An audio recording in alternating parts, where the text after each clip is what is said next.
네, 오늘 시장 한산하면서도 약간 좀 기운이 빠집니다. 보합권 출발을 했던 양시장이 현재는 장중 저점 부근에 놓여 있고요. 코스피 지수가 한 0.4% 정도 하락하고 코스닥 지수는 0.18% 정도, 한 0.2%의 조정 구간으로 하락으로 전환된 상황입니다. 이쯤에서 작전 토인 가져보겠습니다. 9시 42분 구간 오늘 함께해 주실 감독은요. 토마토 투자자문의 박준현 운영에 모셨습니다. 안녕하세요. 네, 안녕하세요. 네. 오늘 장세 다소 좀 힌트 찾기가 힘든 것 같은데요. 작전명 어떻게 잡으셨나요? 예, 오늘 시장 작전명은 계절성이라는 주제를 좀 잡아왔습니다. 네, 뭔가 솔깃한 것 같습니다.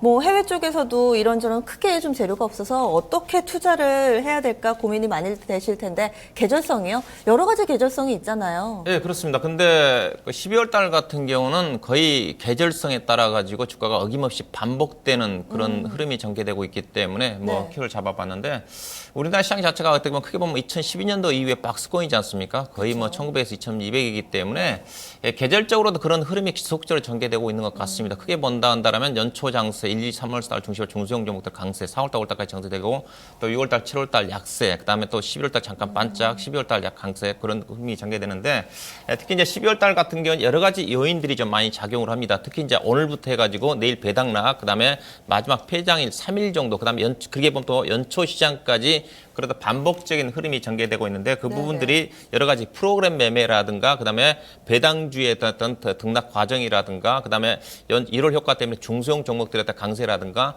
그런 것들이 이슈화 될 수 있는 그런 부분이기 때문에 그렇다 반복적인 계절성에 대한 과거의 흐름을 좀 보면서 향후에 오늘 이후에 어떤 연초 시장까지 시장을 좀 체크해 볼 필요가 있지 않겠는가 그런 관점에서 계절성이라는 키워드를 오늘 주제로 잡아봤습니다. 네, 과거에서 힌트를 찾았습니다. 과거는 또 미래의 거울이라고도 하는데 여러 가지 계절성이 있는데 오늘은 또 어떤 체크 포인트들이 있을지 확인해 보시죠.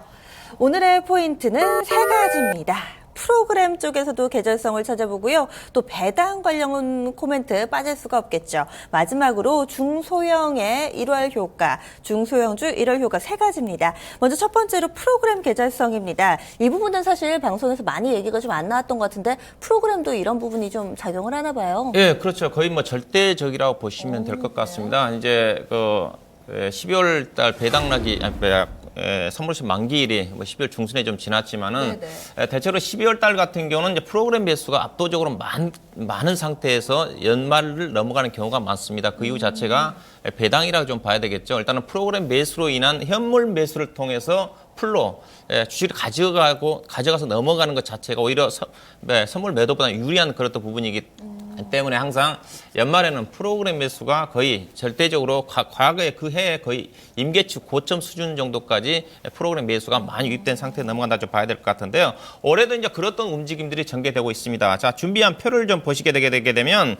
일단은 올해 같은 경우는 올해 같은 프로그램 보게 되면 12월 10일부터 해가지고 12월 중순부터 본격적으로 특히 이제 비차익을 중심으로 해서 프로그램 매수가 유입이 좀 됐는데 약 1조 5천억 유입이 좀 됐습니다. 표에 좀 나타나고 있죠. 대부분 다 비차익을 중심으로 들어오고 있는데 이 부분 자체는 대부분 다 증권회사를 중심으로 한 금융투자 쪽에서 들어온 물량들입니다. 어김없이 배당을 겨냥해서 들어온 부분들이 많다는 거죠. 자, 이 부분 자체 현재 종합주가지수 상대 또 코스피 시장의 강세를 이끌었던 부분이라 좀 봐야 될 것 같고 그 다음 표를 준비한 참고 2에 표를 보시게 되게 되면 작년도에 대한 어떤 프로그램 매매 동향입니다. 똑같은 12월 15일 이후에 중순 이후에 보게 되게 되면 12월 15일부터 해가지고 12월 26일 즉 작년에는 배당락이 12월 29일 됐습니다.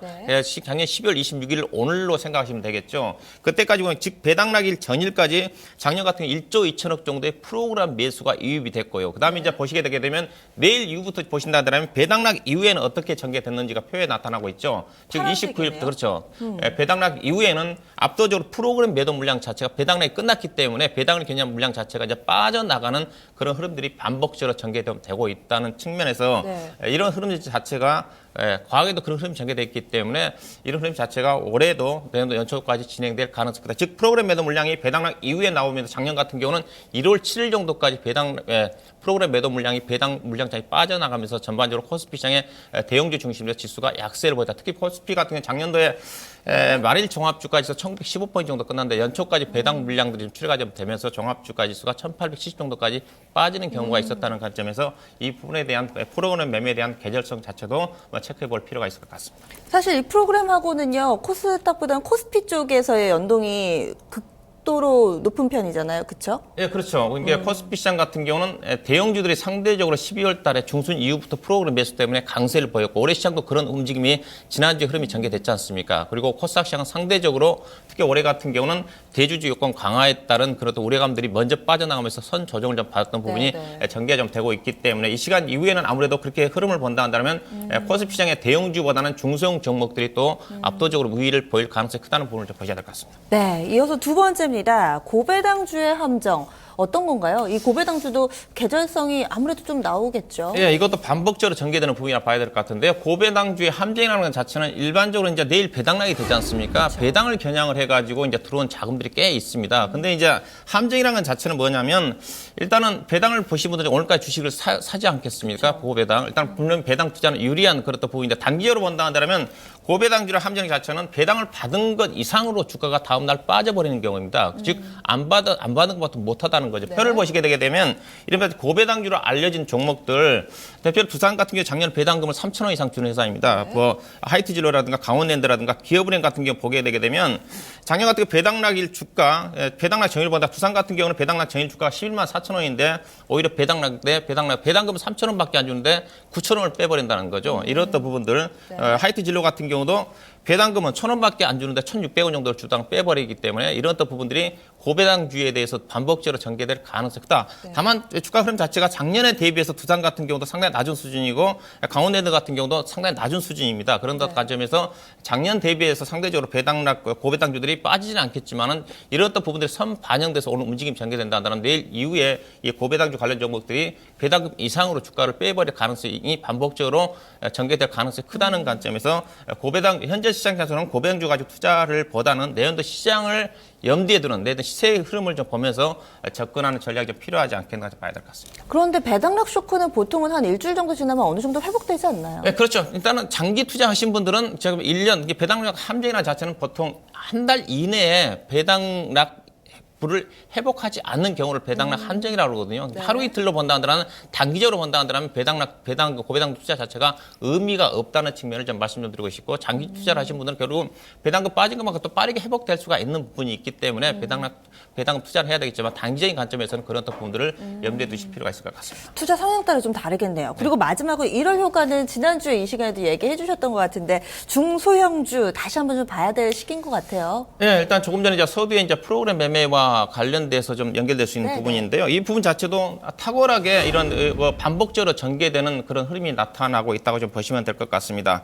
즉 코스닥 시장 자체가 과거에 연말부터 배당락 이후부터 빠르게 전개되면서 1월달, 2월달, 3월달 정도까지 그 흐름이 좀 전개되는데 그 부분도 이제 표를 좀 준비를 했는데 표를 보시면서 설명해 드리도록 하겠습니다. 2012년도 이후에 즉 배당락일 전후로 해가지고 오늘부터 해가지고 연말까지 3일 동안에 코스피와 코스닥 시장의 지수 움직임을 제가 좀 표를 좀 만들어봤는데 볼이 보시게 되면 딱 나타나고 있죠. 배당락 전이랑 자체는 현재 흐름을 좀 현재 오늘이라고 좀 보시면 될 것 같습니다. 네. 오늘도 지금 전반적으로 주가 코스피 시장 중심이 약세지 않습니까? 그쵸, 보게 되면 그쵸. 과거에도 배당락 전일 같은 경우 전반적으로 코스피 시장 같은 경우 특히 2014년도만 약간 0.1%를 상승한 걸 제외하고는 전반적으로 코스피 시장 자체가 부진한 움직임이 전개됐다고 좀 봐야 될 것 같고 반면에 이제 코스닥 시장을 보게 되게 되면 이제 배당락 이후부터 보게 되는 코스닥 시장도 물론 이제 오늘까지는 약세입니다. 근데 오늘은 상대적으로 약간 현재까지 강세를 좀 보이고 있는데 배당락 일 이후부터는 코스닥 시장이 압도적으로 상승률이 높다는 거죠. 3년 평균으로 본다 한다면 코스닥 시장 같은 경우는 내일을 본다 한다면 코스피 시장 같은 경우는 0.2% 빠졌지만 코스닥 시장은 1.4% 정도 상승을 했고 그다음에 폐장일 마지막 일 같은 경우는 코스피 시장은 0.1% 빠졌는데 3년 평균으로 따지면 코스닥 시장은 0.7% 정도 상승했다는 측면에서 지금 이 말은 무슨 말이에요? 배당락 이후부터는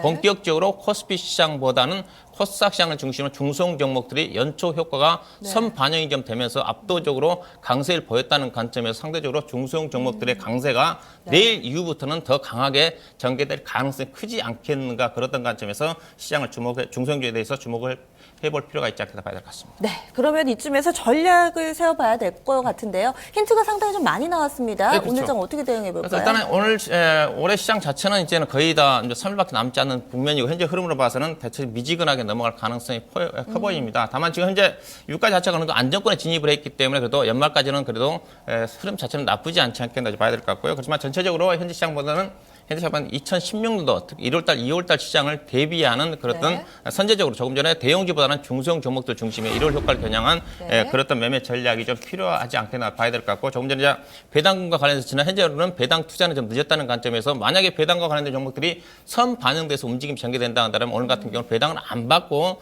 넘어가는 전략도 단기적인 관점에서는 필요하지 않겠나 봐야 될 것 같고 그래서 현재 시장 자체는 대형주보다는 중소형 종목 쪽에 좀 보셔야 되는 거고 코스피 시장보다는 코스닥 시장이고 그다음에 수출주에 대한 여러 가지 대외적 여건 자체가 1월 달에도 불안한 부분이 있습니다. 그래서 수출주보다는 내수주 중심으로 해서 여전히 접근하는 전략이 필요하지 않겠는가 좀 봐야 될 것 같고요.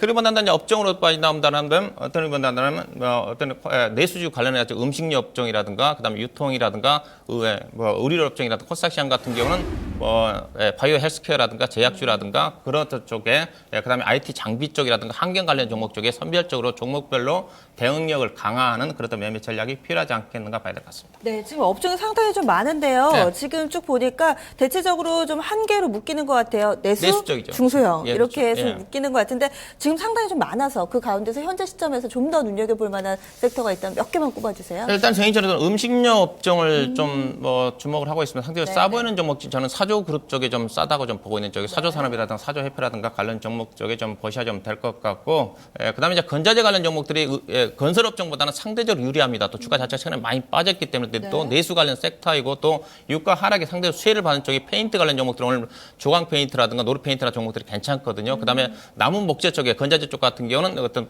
시멘트라든가 그저 철근 쪽보다는 나무 목재 시장 자체가 향후에 친환경 쪽으로 부각될 수 있는 부분이 있기 때문에 동화기업이라든가 선창산업이라든가 이건산업이라든가 관련 종목 쪽에 주목할 필요가 있을 것 같고 그다음에 환경 관련 종목 쪽은 최근에 전기차가 이슈가 좀 되고 있지만 KC그린 홀딩스 같은 종목들이 최근에 주가 음차 거래량 증가되고 있기 때문에 이들 관련 종목 중심으로 해서 주목할 필요가 있을 것 같습니다. 네, 알겠습니다. 오늘도 말씀 고맙습니다. 네, 고맙습니다.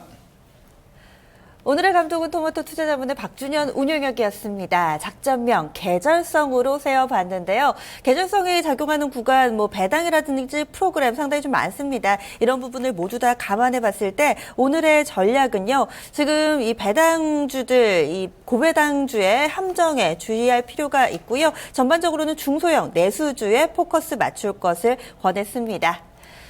네, 오늘 작전까지 좀 세워봤습니다. 그런데요, 이 모든 약이 같은 환자들에게 적용되는 건 아니죠. 어떤 분들께는 또 소화제, 어떤 분들께는 위장약이 필요합니다. 저희가 드린 조언도 마찬가지입니다. 투자 성향에 맞게 어떻게 활용하느냐에 따라서 이 약이 되는지 그 성분을 극대화시킬 수도 있습니다. 종목에 대한 상승과 하락을 보장하지는 않는다는 점 다시 한번 말씀드리고요. 남은 시간도 현명한 투자 전략 세우시는데 잘 활용해 보시기 바랍니다. 여기서 인사드리겠습니다. 고맙습니다.